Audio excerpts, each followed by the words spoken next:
So, Hare Krishna, Bhagavad Mataji. Thank you very much for joining and keeping the appointment with Krishna.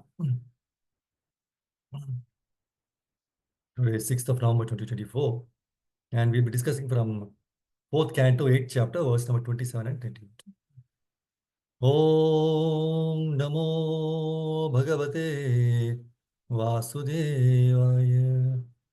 Om Namo Bhagavate Vasudevaya. Om Namo Bhagavate Vasudevaya. Narayanam Namaskritya Naram Chaiva Narottamam Devim Saraswatim Vyasam Tato Jayam Udhirayet. Before reciting the Srimad Bhagavatam, which is the very means of conquest, one should offer respectful obeisances unto the personality of Godhead Narayana, unto Narayana Rishi, the supermost human being, unto Mother Saraswati, the goddess of learning, and unto Srila Vyasadeva, the author. Nashta Prayesha Bhadreshu Nityam Bhagavata Sevaya Bhagavati Uttama Shloke Bhaktir Bhavati Naishtiki. By regular attendance in classes in the Bhagavatam and by rendering of service to the pure devotee, all that is troublesome to the heart is almost completely destroyed. Loving service unto the personality of Godhead, who is praised with transcendental songs, is established as an irrevocable fact.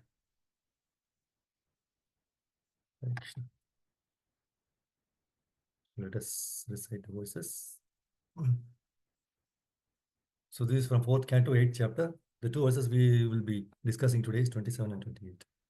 Narada Vacha Nadhunapyavamanam te Sammanam vapi putraka Lakshayama kumarasya Saptasya Kridanadishu.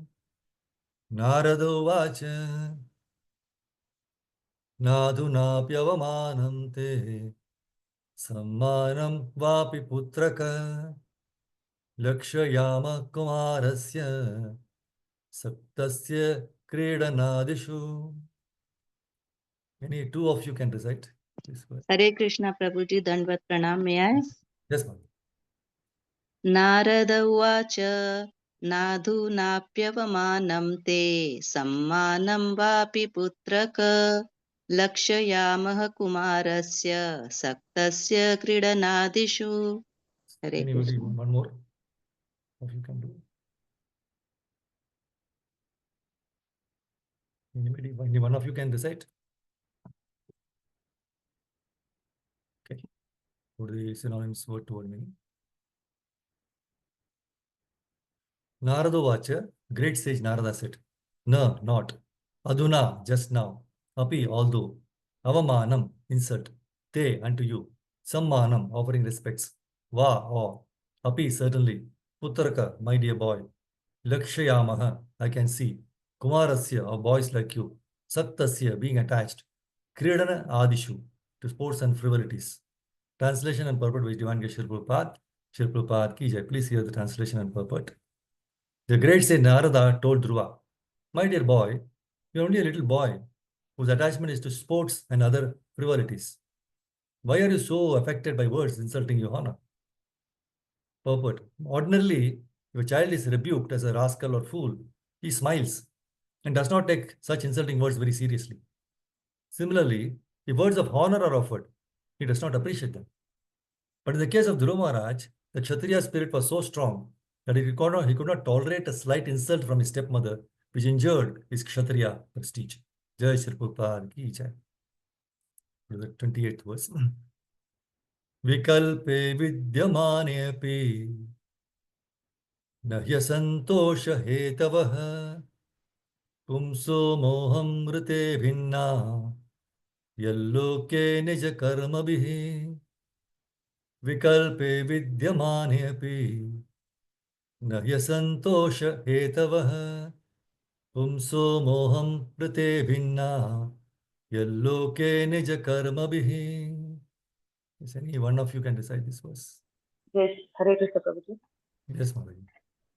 विकल्पे विद्यमानेऽपि न हि सन्तोषहेतवा पुंसो मोहं कृते भिन्ना यल्लोके निजकर्मभिः. Hare Krishna Prabhuji, thank you. Synonyms word to word meaning. Vikalpe, alternation. Vidyamane api, although there is. Na, not. He, certainly. Asantosha, asantosha, dissatisfaction.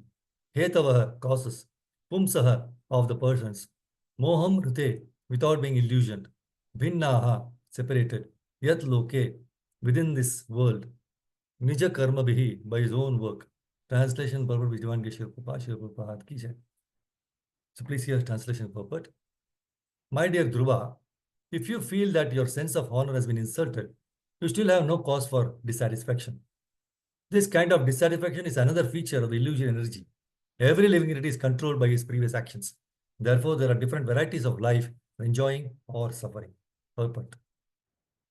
In the Vedas, it is said that the living entity is always uncontaminated and unaffected by material association. The living entity gets different types of mental bodies because of his previous fruitive actions.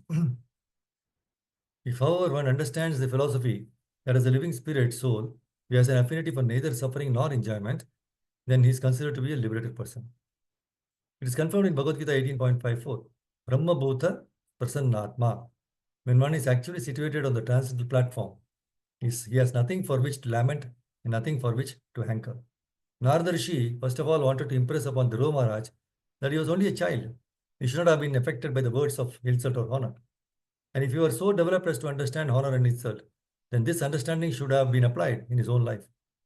He should have known that honor and dishonor are both destined only by one's previous actions. Therefore, one should not be sorry or happy under any circumstances. Jai Shri Prabhupada's transcendental purport ki jai. Om Gyantamarandasya Jnananjana Shalakaya Chakshurunmilitam Yena Tasmai Shri Gurave Namaha Shri Chaitanya Manobhishtam Stapitam Yena Bhutale Swayam Rupakada Mahyam Dadati Subhadadikam Vandeyam Shri Guru Shri Sapadakamalam Shri Guru Vaishnavamsya Shri Rupam Sagar Jatam Sagar Raghunatamitam Tam Sajivam Sadvaitam Savadutam Parijana Sahitam Krishna Chaitanya Devam Shri Radha Krishna Padan Sagananita Shri Vishaka Vitamsya He Krishna Karuna Sindhu Dinabandho Jagatpate Gopesha Gopika Kanta Radha Kanta Namostute Tapta Kanchan Gaurangi Radhe Vanda Vineshwari Vrishabhanu Sute Devi Pranamami Hari Priye Vavancha Kalpatarubhyascha Kripasindhu Bhayevacha Patitanam Pavanebhyo Vaishnavebhyo Namo Namaha Jai Shri Krishna Chaitanya Prabhu Nityananda Shri Advaita Gadadhara Srivasadi Gaura Bhaktivinoda Hare Krishna Krishna Krishna Hare Hare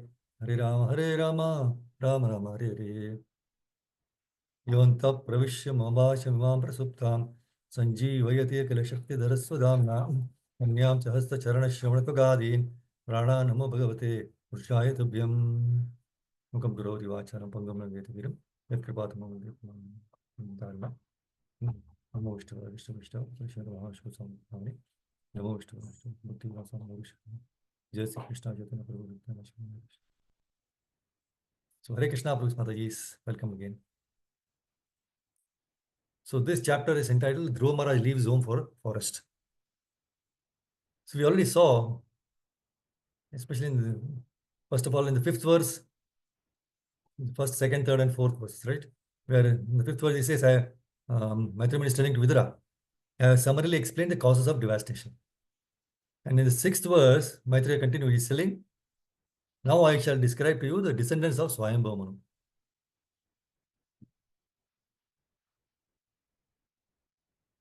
See, mere lamentation, no, is actually useless. See, we find in Srimad Bhagavatam how Suniti, mother of Dhruva Maharaj, no, the wonderful Maharaj of Dhruva Maharaj, she advised him when he came running towards him after being afflicted by the harsh words of his stepmother. So she asked him to give up all envious nature and to surrender to the lotus feet of Supreme Lord Krishna without any further delay. Now, Dhruva Maharaj took these words very seriously. And in spite of his very tender age of 5, he fearlessly he left his home and went to the forest. And with full determination, he engaged himself in the devotional service. In fact, in the 24th verse, Maitreya Muni is narrating this incident to Vidura. He says, the instruction of Dhruva Maharaj's mother Suniti was actually meant for fulfilling his desired objective. So after deliberate consideration and with intelligence and fixed determination, Dhruva Maharaj really left his father's house. Prabhupada says that in this verse, the word Sanjalpitam means spoken together. See, after the Sanjalpa, that is lamenting among themselves. Both Dhruva Maharaj is lamenting, Suniti also. So Dhruva Maharaj, after that, he immediately left to come to Jamas as he was instructed by his spiritual master Narada Muni. So Prabhupada, he very nicely pointed out in the purport, both the mother and the son, no, they were lamenting Dhruva Maharaj having been insulted by his stepmother and also his father's not having taken any step on this issue. See, but mere lamentation is useless. Prabhupada says, mere lamentation is useless, but one should find out the means to mitigate one's lamentation. So that's what happened. Both mother and the son, they decided to take shelter of the lotus feet of the Lord, because that is the only solution to all material problems. So while explaining the pastime of Dhruva Maharaj, leaving for the forest, no, Maitreya Muni is telling to Vidura, the great sage Narada overheard this news. It is in 25th verse, he is telling that this great sage Narada, no, he overheard this news. And understanding all the activities of Dhruva Maharaj, he was struck with wonder. So he approached Dhruva Maharaj and touching the boy's head with all his virtuous hand, he spoke. Now the point to understand is, you might wonder how come Narada Muni could overhear the conversation of Dhruva Maharaj and his mother? Because Narada Muni was not present in the palace. Correct? So how could he hear all these things? So to clarify our doubts, these doubts which we will always have, right? So Prabhupada knows, beginning only. So to clarify our doubts, Prabhupada explained in his wonderful purport.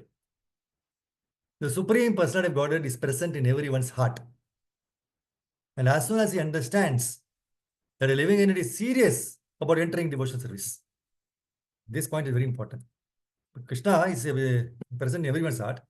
And as soon as Krishna understands that a living entity is serious about this, Prabhuji or Mataji is very serious about entering into devotional service, he sends his representative. So in this way, Narada Muni was sent to Dhruva Maharaj. And this is explained in Chaitanya Charitamrita. Guru Krishna Prasade Paya Bhakti Lata Bija. Chaitanya Charitamrita Madhya 19.151. By the grace of spiritual master and Krishna, one can enter into devotional service. Because of Dhruva Maharaj's determination, that is the point, determination. Krishna, the super soul, immediately sent his representative, Narada, to initiate him. That means many of us are in this movement now, right? Many of us are all initiated. That means all of those who are initiated, they had that intense desire. They had the determination. So Krishna as a Paramatma sent the representative. So Krishna's reciprocation is to sincere. The quest of his devotees is 100% true. We can see this time, that time and again in the various pastimes with his devotees. See, when Parikshit Maharaj was cursed to die within a week, he sincerely approached the sages in the banks of Ganges, right? Renouncing all the worldly pleasure. And he had a very keen interest to know how best he could utilize his last 7 days in the service of Krishna. So pleased by Parikshit Maharaj's dedication and determination, Supreme Lord Krishna sent the best person, Shukadeva Goswami, to narrate Srimad Bhagavatam to him. Now similarly, when Vyasadeva was despondent, morose, that he was unable to help the suffering masses in the Kali age of Kali, what happened? The Lord sent Narada Muni, who was able to dispel the darkness in the heart of Vyasadeva and inspired him to write Srimad Bhagavatam. The same holds true as to how Prahlad Maharaj was blessed with transcendental knowledge from Narada Muni, even while he was still in the womb of his mother. So, the point to understand is we need not be discouraged by hearing all this, thinking that Krishna blesses only such great souls. In our own practical experience, most of us would have experienced that, in spite of all our inabilities, how Krishna, he mercifully answers or clarifies our queries or doubts in our minds through the right words in the scriptures. Right?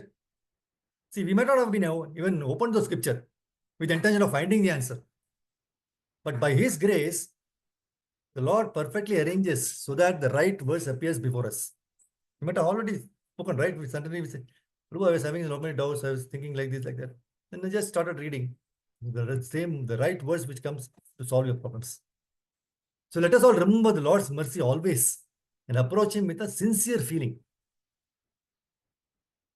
And we should assuredly, we should take one step towards Krishna. Then Krishna takes 100 steps towards us. See, a true disciple knows his Guru, his Gurudev, to be someone who is extremely dear to Krishna, who is sent by Krishna, and who is a servant of Lord, Sevaka Bhagavan. So this is the first conviction a disciple should have to understand his position as a disciple. See, from this maxim, we get 3 important points, which we should always remember. Who is a true disciple? Number 1, he knows that Guru is very dear to Krishna. 2, Guru is sent by Krishna. And 3, Guru is servitor Lord, Sevaka Bhagavan. See, Guru is very dear to Krishna. First point we can see in Bhagavatam 11, 17, 27. The Lord declares, one should know the Acharya as myself. See, when he sends the spiritual master, one should know that Acharya is none other than Krishna himself. And never disrespect him in any way.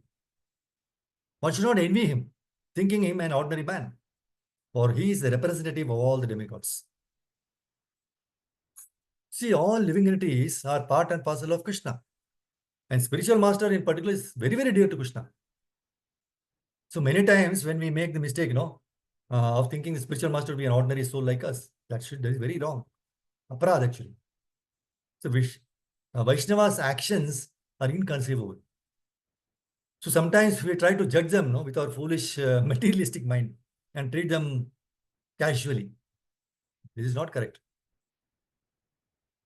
Lord tolerates any offense done unto him, but never tolerates the offense done to his pure devotees. So understanding how much the Lord loves his pure devotees, we should be very careful not to offend them, but simply serve them to the best of our ability. So this is the first point, right? Guru is very dear to Krishna. And Guru is sent by Krishna.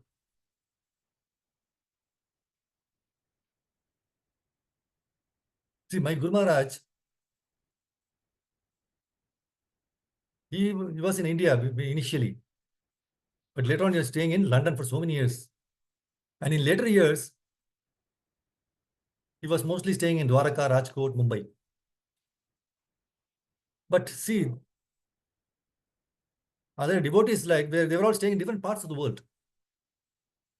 But because of his costless mercy, that in that advanced age, more than 80 plus, 85 plus, he traveled all over the world to give the message of Bhagavatam to all. And by Krishna's arrangement, we were all able to take his association. Hear pure Krishna Katha from him. Take the instructions from him on how to perform pure devotional service. So we have the same example of Dhruva Maharaj.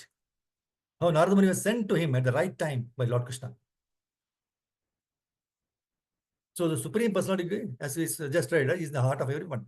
And as soon as he understands that living entity is serious about entering the devotional service, he sends his representative. So how merciful is the Lord, right? Even though we are not searching for a Guru seriously, or did not even know the value of Guru, he sends his representative to bring us to his service. How merciful are our acharyas? By the order of the Supreme Lord Krishna, they are willing to travel to every nook and corner of the universe to bring the wandering souls under the service of his lotus feet. See, a sincere disciple has the same devotion for his Gurudeva as he has the Supreme Lord. And he worships and serves him the same way. See, Prahlad Maharaj, he was very devoted to his spiritual master Narada Muni. So when Lord Narasimhadeva appears before Prahlad Maharaj and asks him to come with him, Prahlad Maharaj very beautifully says in Bhagavatam 7:9-28, Evam janam nipatitam prabhavahi kupe kama bikamam anuya prapatan prasangat Kritvatmasat surashina bhagavan grihitah soham katam nu visrje tava bhritya sevam. My dear Lord, O Supreme Personality of Godhead, because of my association with material desires, one after another, I was gradually falling into a blind well full of snakes, following the general populace. But your servant Narada Muni kindly accepted me as his disciple and instructed me how to achieve this transcendental position. Therefore, my first duty is to serve him. How could I leave his service? See, here we can see Prahlad Maharaj. He had the darshan of the Supreme Lord. But he says, how can I give up my service to my spiritual master? Because I have achieved this transcendental position of seeing you face to face, even though I am completely unqualified to have your darshan. Prahlad Maharaj is celebrated as an exalted devotee of the Lord.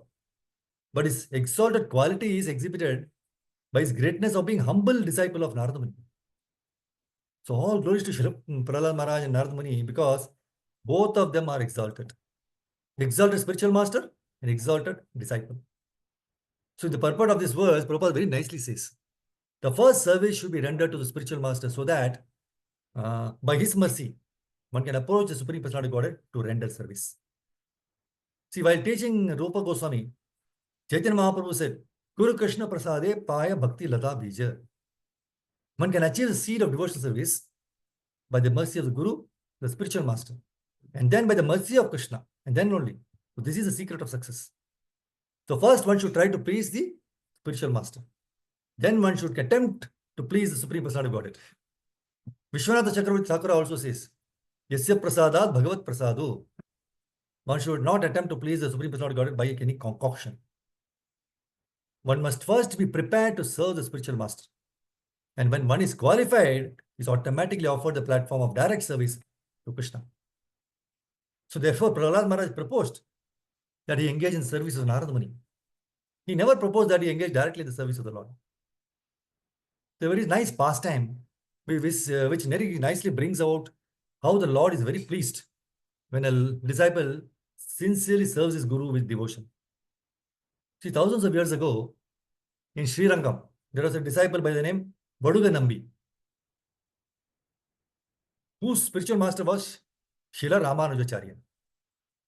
He served Ramanujacharya with utmost devotion and dedication.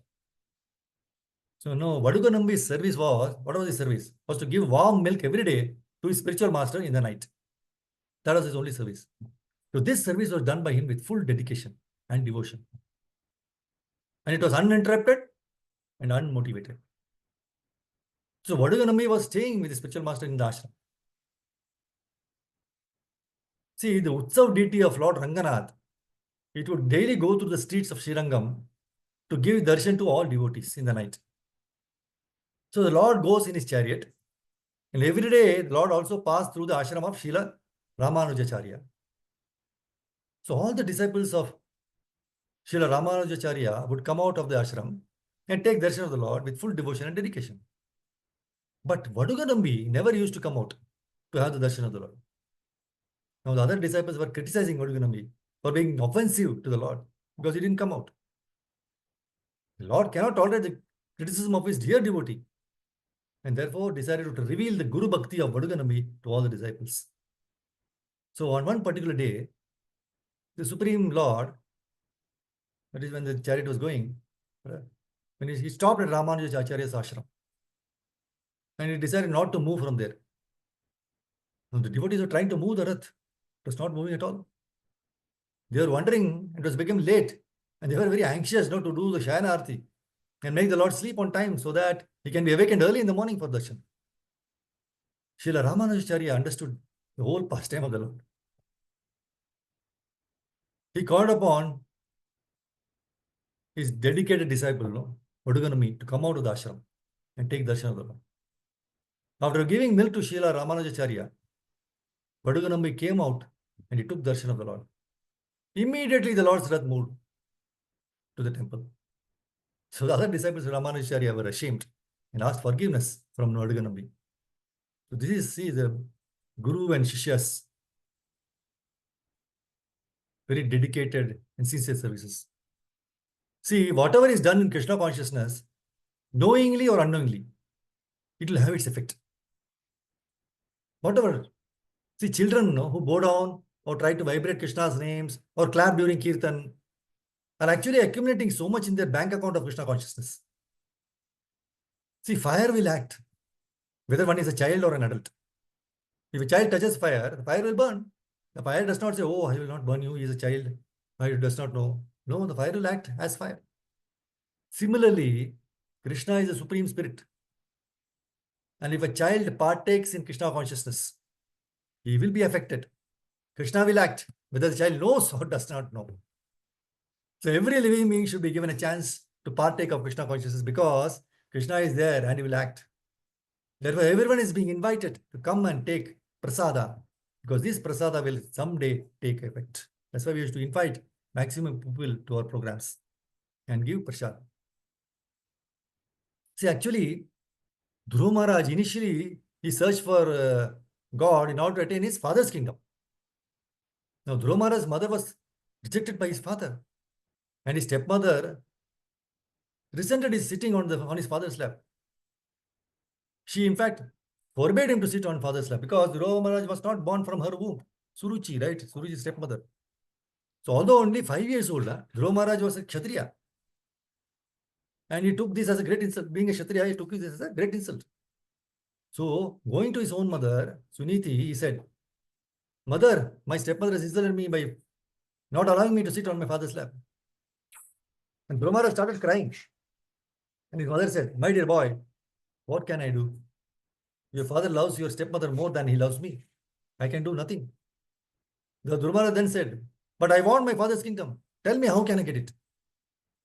She said, My dear boy, if Krishna blesses you, you can get it. Where is God? Dhruva Maharaj asked. It is said that God is in the forest, his mother said. Great sages go to the forest to search for God. So hearing this, Dhruva Maharaj went directly to the forest and began to perform severe penances. Finally, he saw God, and when he saw him, he no longer desired his father's kingdom. Instead, he said, My dear Lord, I was searching for some pebbles, but instead I have found valuable jewels. I no longer care for my father's kingdom. Now I am fully satisfied. When one is actually connected with God, he is totally satisfied.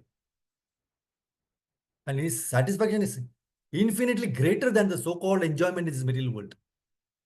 So that is the satisfaction resulting from God realization. And that is the perfection of yoga.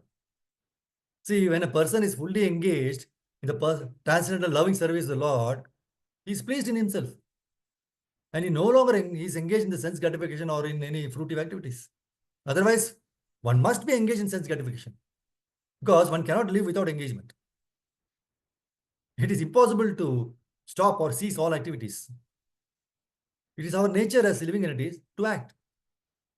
An idle mind is a devil's workshop. If we have no Krishna conscious engagement, we will engage in sense gratification or fruitive activity. If a child is not trained or educated, he becomes spoiled. If one does not practice the yoga system, if he does not attempt to control his senses by the yoga process, he will engage his senses in their own gratification. So, when one is gratifying his senses, there is no question of practicing yoga. Without Krishna consciousness, one must be always seeking self-centered or extended selfish activities. But a Krishna conscious person can do everything for the satisfaction of Krishna and therefore be perfectly detached from sense gratification. One who has not realized Krishna, he must act mechanically, try to escape the material desires before being elevated to the top rung of the yoga ladder, right? See, one may compare the yoga system to a step ladder. See, one yogi may be situated on the 5th step, another on the 50th step, another on the 500th step. See, the purpose, of course, is to reach the top. Although the entire ladder may be called a yoga system, one who is on the 5th step is not equal to one who is in the higher step. That's why in Bhagavad Gita, Krishna gives a number of yoga systems. Karma yoga, Jnana yoga, Dhyana yoga, Bhakti yoga. See, all of these systems are connected with God, Krishna, just as the entire ladder is connected to the topmost floor. So this is not to say that everyone practicing the yoga system is situated on the topmost floor. Only he who is in full Krishna consciousness is so situated. Others are situated on different steps of the yogic ladder. So in the purport of 4.836, no, Prabhupada says, it is said that the heart or mind is just like an earthen pot. Once broken, it cannot be repaired by any means. So Dhruva Maharaj gave this example to Narada Muni. He said that Dhruva Maharaj is telling to Narada Muni that his heart, which has been pierced by the arrows of his stepmother's harsh words, he felt so broken that nothing seemed valuable but his desire to counteract her insult. His stepmother had said that because he was born from the womb of Suniti, a neglected queen of Maharaj Uttarapada, right? So Dhruva Maharaj was not fit to sit either on the throne or on the father's lap. So according to his stepmother, he could not be declared king. So Dhruva Maharaj's determination, no, was to become king of a planet exalted even beyond, possessed by Lord Brahma, the greatest of all demigods. So that much determination he had. He wanted. So Dhruva Maharaj came to the forest to search out the Supreme Personality of Godhead, not for any devotional service or anything like that, but with the revenging spirit against his stepmother. Because his stepmother had insulted Dhruva, right? And Dhruva was not an ordinary person, but a great Vaishnava. So in 4923 purport, Prabhupada says, an offense at the lotus feet of a Vaishnava is the greatest offense in this world. Because of having insulted Dhruva Maharaj, Suruchi would become mad upon death of her son and would enter a forest fire, and thus her life would be ended. This was specifically mentioned by the Lord to Dhruva Maharaj, because he was determined to revenge against her. From this, we should take the lesson that we should never try to insult a Vaishnava. Not only should we not insult a Vaishnava, but we should not insult anyone unnecessarily. So when Suruchi insulted Dhruva Maharaj, he was just a child, correct? She, of course, did not know that Dhruva was a very great recognized Vaishnava. And so her offense was committed unknowingly. So when one serves the Vaishnava unknowingly, one still gets the good result. And if one unknowingly insults a Vaishnava, one suffers the bad result. So Vaishnava is especially favored by the Supreme Personality of Godhead. So pleasing him or displeasing him directly affects the pleasure and displeasure of the Supreme Lord Krishna. That's why Srila Vishwanatha Chakravarti Thakura, in his 8 stanzas of prayer, the Guru Ashtam to the spiritual master, Yasya Prasadat Bhagavat Prasada. By pleasing the spiritual master, who is a pure Vaishnava, one pleases the personality of Godhead. But if one displeases the spiritual master, one does not know where he is going. So this story is the Dhruva Maharaj story, right? He was a small boy, 5 years old. And he belonged to a royal family. So as we saw that, no, he was not allowed to sit in the lap of his father. And Suruchi insulted him. Because she was envious of Dhruva. Because one day as Dhruva was sitting on father's lap, no, she insulted him, right? So he cannot sit on the lap of his father. Because you are not born of me, she dragged Dhruva from his father's lap. And the boy became very angry. Because he was the son of a Kshatriya, right?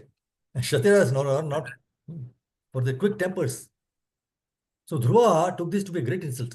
And he went to his mother.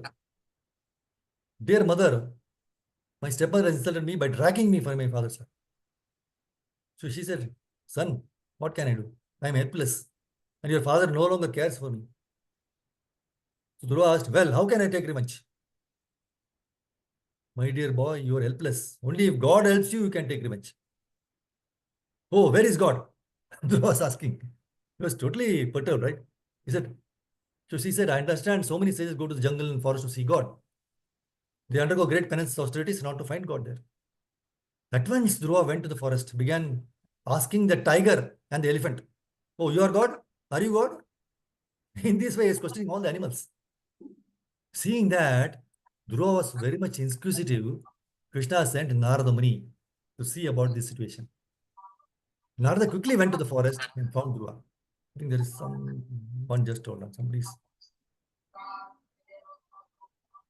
Usha Mataji, yes, mute yourself. Please have mute everybody. Sorry.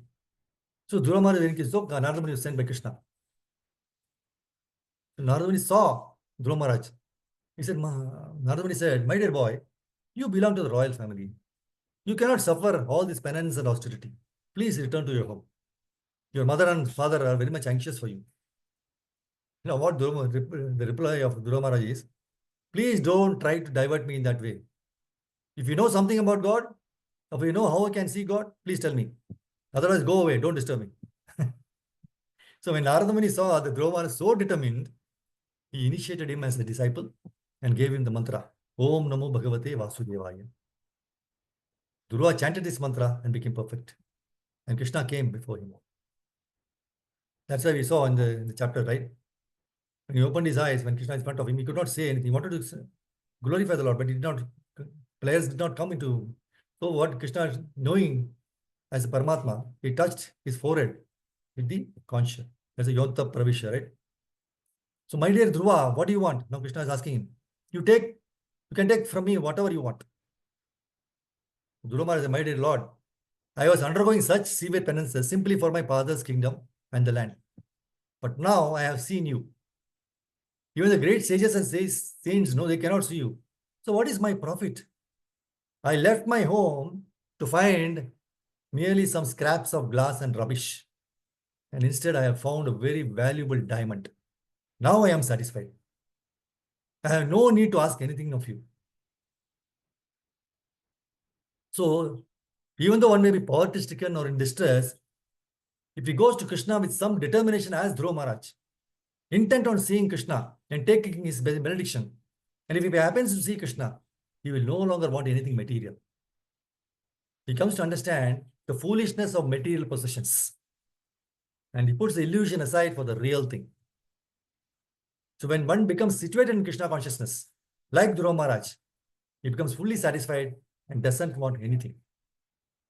See, the Jnani, the wise man, knows that material things are flickering. He also knows that there are three aspects that complicate all material gain. One wants profit from his work, one wants adoration from others because of his riches, and one wants fame because of his wealth. In any case, he knows that all these apply but to the body, and that when the body is finished, they also go. So when the body dies, one is no longer a rich man but a spirit soul. And according to his work, he has to enter another body. The Bhagavad Gita says that a wise man is not bewildered by this, for he knows what is what. So why then should we bother himself? One should bother in attaining material wealth. See, the attitude is I have an eternal connection with Krishna, the Supreme Lord. Let me establish that relationship firmly so that Krishna will take me back to his kingdom. See, the cosmic situation is giving us all facilities to re-establish this relationship with Krishna and return to back to Godhead. So this should be our mission, Prabhupada says. This should be our mission of life. Everything we need is being supplied by Krishna.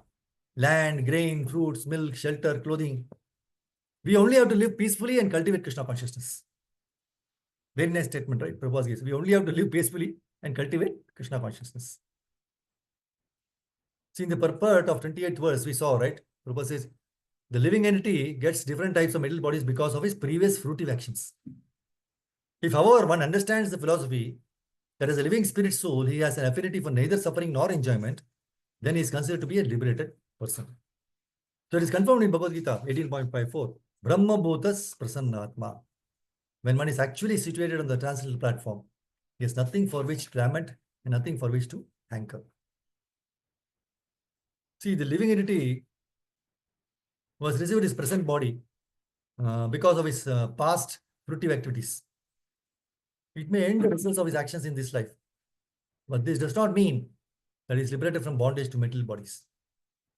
The living entity receives one type of body, and by performing actions with that body, he creates another body. So it transmigrates from one body to another through repeated birth and death because of his gross ignorance. See, the living entity's evolution through different types of bodies is conducted automatically by the laws of nature in bodies other than those of human beings. See, by the laws of nature, Prakriti Kriyamanani, the living entity evolves from lower grades of life to the human form. And because of his developed consciousness, human being must understand the constitutional position of the living entity and understand why he must accept a material body. See, this chance is given to him by nature. But if he acts like an animal, what is the benefit of his human life? In this life, one must select the goal of life and act accordingly. So, if you are having received instructions from spiritual master and Shastra, one must be sufficiently intelligent. So, in the human form of life, one should not remain foolish and ignorant, but must inquire about his constitutional position. This is called Athato Brahma Jigyasa. See, the human psychology gives rise to so many questions, and which various philosophers have considered and answered with various types of philosophy based upon mental concoction. This is not the way of liberation.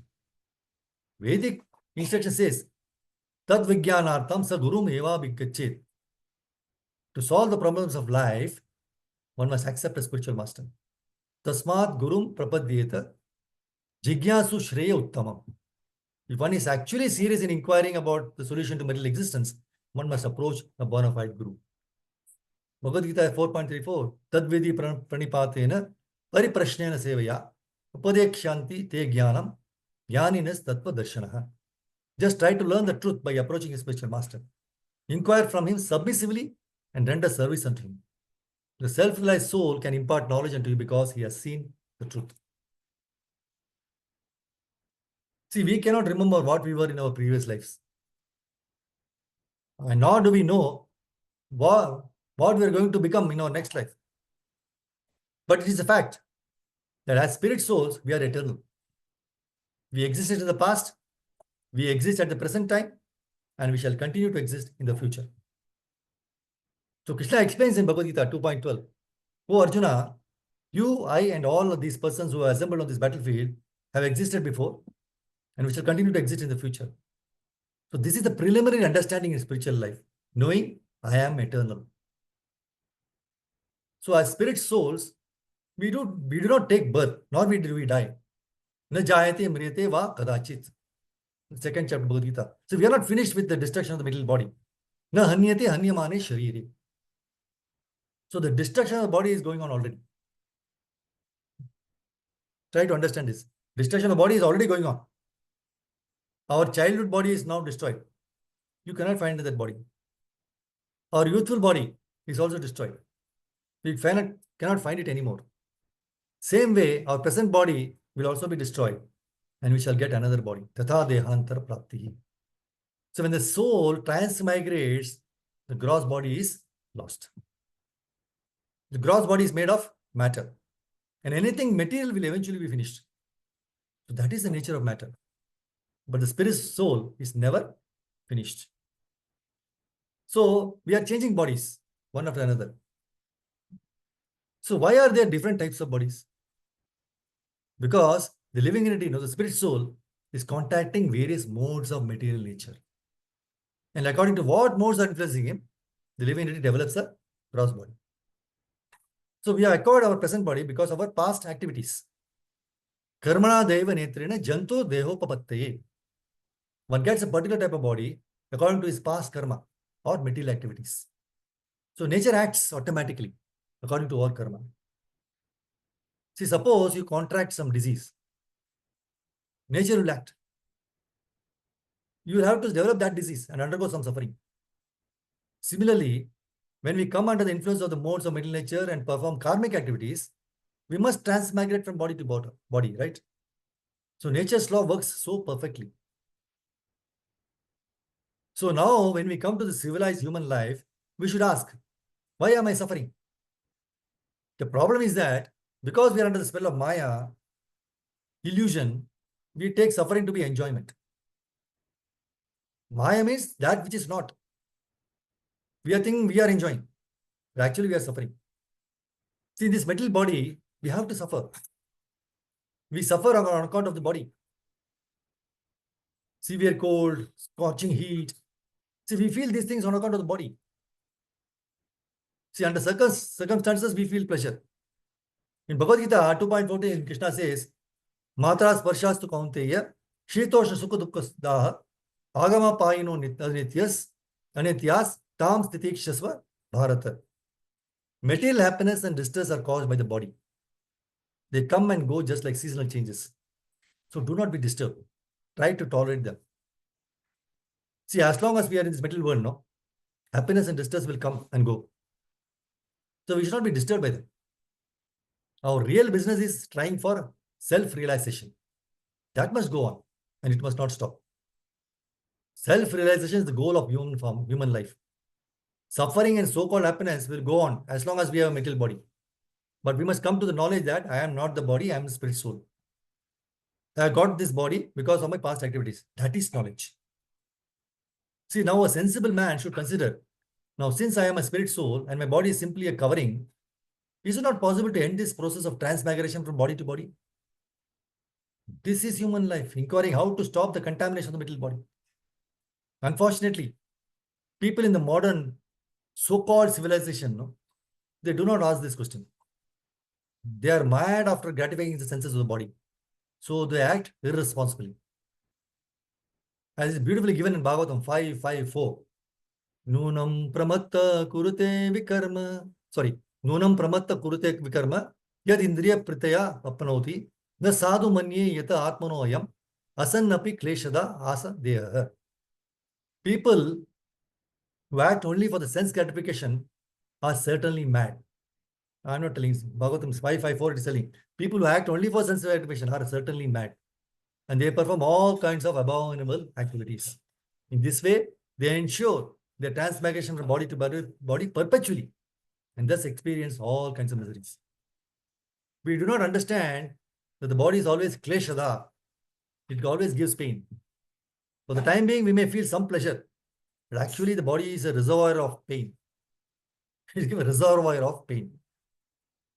And there is a great analogy, Prabhupada has given analogy in this connection. See, formerly, when the government officers would want to punish a criminal, they would tie his hands, take him into the middle of a river, and push him down into the water. And when he was almost drowned, they would draw him up from the water by his hair and give him a little rest. So he will come, then he will breathe a little bit. And then again, they will push him down into the water. That was one system of punishment. Similarly, whatever little pleasure we are experiencing in this middle world, exactly like the pleasure the criminal would feel when he was drawn up from the water and again put it back. So severe suffering with a few moments of relief. That is what life in the material world is like.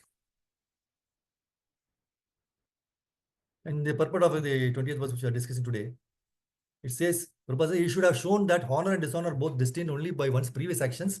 Therefore, one should not be sorry or happy under any circumstances. Trinadapi sunechena tarorapi saishnuna. Amanina. You should not be puffed up with your artificial honor. Oh, I am this, I am that. This belongs to this body. You are apart from this body. See, suppose you are king in this body. Okay. So you have no connection with that body. You are king in the body, but you have no connection with that body. Suppose you are a poorest man. You have no connection with that body. So why do you identify yourself with that? I am poor, I am king.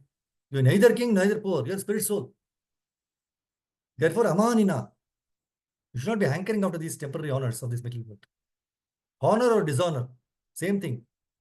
Because we do not belong to that honor, that kind of honor or dishonor. See, the wealth and riches acquired through previous pious activities should not be misused for sense gratification.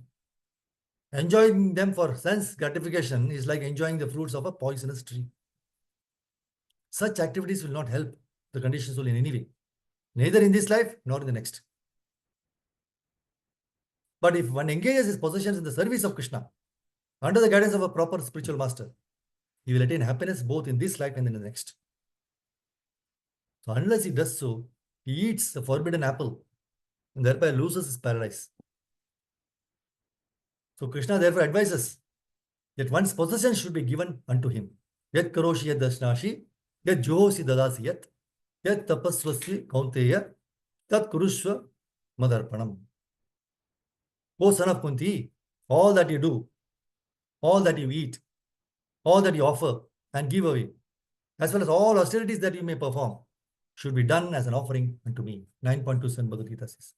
So material wealth and opulence attained through previous pious activities can be fully utilized for one's benefit in this life and the next life if one is Krishna conscious. So one should not try to possess more than he needs for the bare necessities. So if one gets more than is needed, the surplus should be fully engaged in the Lord's service. This will make the conditioned soul, the world, and Krishna happy. And this is the aim of life. So stop here. Thank you very much, Prabhu Mataji. Granthara Srimad Bhagavatam ki jai, Shri Prabhupada ki. And just read the purport of the 20th verse, where it says, in the Vedas it is said that the living entity is always uncontaminated and unaffected by mental association. The living entity gets different types of mental bodies because of the previous fruitive actions. So this is a point to understand. In the last line, Prabhupada says, he should have known honor and dishonor are both destined only by one's previous actions. Therefore, one should not be sorry or happy under any circumstances. Granthara Srimad Bhagavatam ki jai. Shri Prabhupada ki jai. Ananta Koti Vaishnavanda ki jai. Mancha kalpataru vichkripa sindhuvaya vacha. Patitanam pavanebhyo Vaishnavibhyo namaha. Hare Krishna, Prabhu Mataji. Thank you very much for giving me this opportunity to glorify the Lord and purify myself in this wonderful month of Ramadan. If you have any questions, anything to share, please go ahead. Hare Krishna.